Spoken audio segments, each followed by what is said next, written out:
तुकडेमध्ये कायदा हे विधेयक या ठिकाणी आदरणीय महसूल मंत्री बावनकुळे साहेब यांनी आणलं।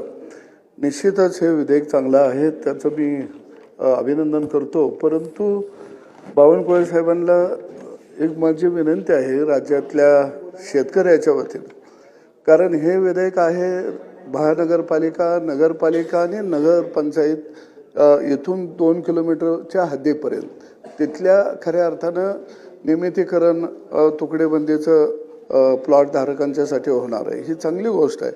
परंतु ग्रामपंचायत हद्दीमध्ये आता अलीकडच्या काळामध्ये गावठाण अजिबात शिल्लक राहिलेलं नाही आहे आणि अनेक शेतकऱ्यांनी 2 गुंठ 3 गुंठ रहिवाशीसाठी जागा गावठाण हद्दीमध्ये किंवा शेत जमिनीचा काही तुकडा इतर लोकांना त्या ठिकाणी दिला गेलेला आहे। परंतु 7/12 वरती ज्यांना हे 2 गुंठ 3 गुंठ जमीन दिली त्याच्यावरती घरं बांधलेली आहेत, जनावराचे गोठे आहेत, वेगवेगळे छोटे मोठे उद्योग उभा केलेले आहेत आणि ते नियमितीकरण होत नसल्यामुळं अनेक प्रकारच्या अडचणी ग्रामपंचायत हद्दीमध्ये आलेल्या आहेत।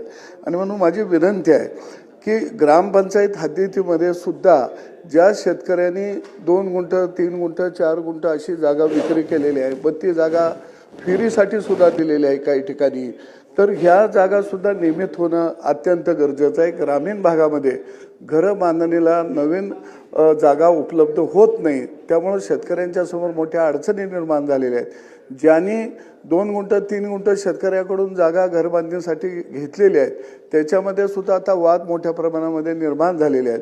तर माझी विनंती आहे की याबाबत सुद्धा एक चांगला निर्णय आपण जर घेतला तर महाराष्ट्रातल्या ग्रामपंचायत हद्दीमधल्या घरकुलांना सुद्धा दिलासा मिळेल आणि राज्यातल्या शेतकऱ्यांच्या दृष्टीनं तो महत्त्वाचा निर्णय असेल, तर त्याबाबत आपण योग्य निर्णय घ्यावा अशी या बिलाच्या माध्यमातून आपणास मी विनंती करतो। शेतकऱ्याच्या बाबतीमध्ये अनेक चांगले निर्णय आपण या राज्यामध्ये महसूल खात्याच्या माध्यमातून घेतलेले आहेत, त्याबद्दल राज्यातल्या शेतकऱ्याच्या वतीनं सुद्धा मी आपलं या ठिकाणी अभिनंदन करतो। धन्यवाद।